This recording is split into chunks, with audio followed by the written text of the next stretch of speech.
जय श्री राम। राम।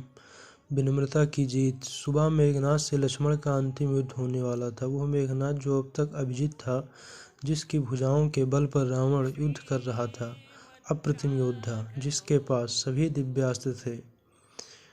सुबह लक्ष्मण जी भगवान राम से आशीर्वाद लेने गए।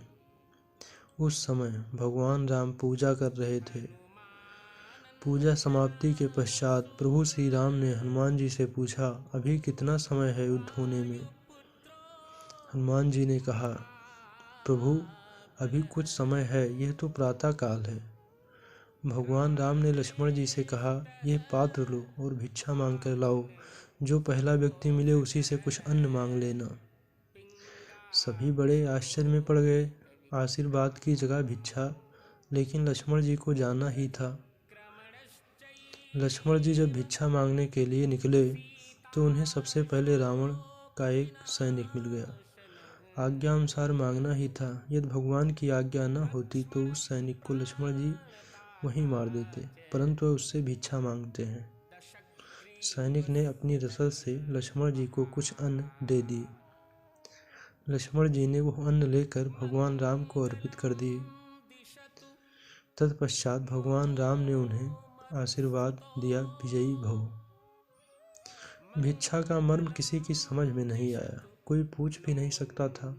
फिर भी यह प्रश्न तो रह ही गया। फिर भीषण युद्ध हुआ। अंत में मेघनाद ने त्रिलोक की अंतिम शक्तियों को लक्ष्मण पर चलाया।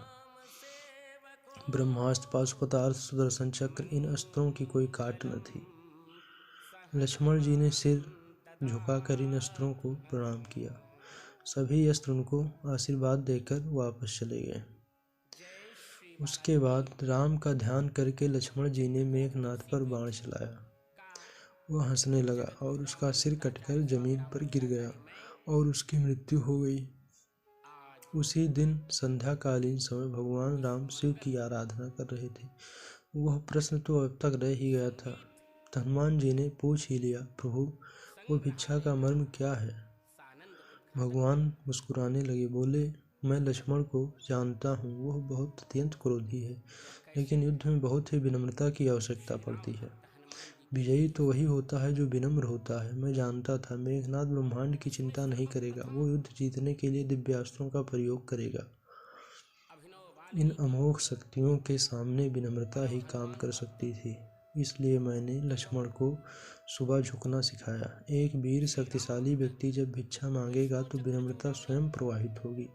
लक्ष्मण ने मेरे नाम से बाण छोड़ा था। यदि मेघनाद उस बाण के सामने विनम्रता दिखाता तो मैं भी उसे क्षमा कर देता।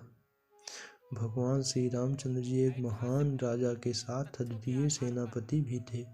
युद्ध काल में विनम्रता शक्ति संचय का भी मार्ग है। वीर पुरुष को शोभा भी देता है। इसलिए किसी भी बड़े धर्म युद्ध में विजय प्राप्ति के लिए विनम्रता और धैर्य का होना अत्यंत आवश्यक है।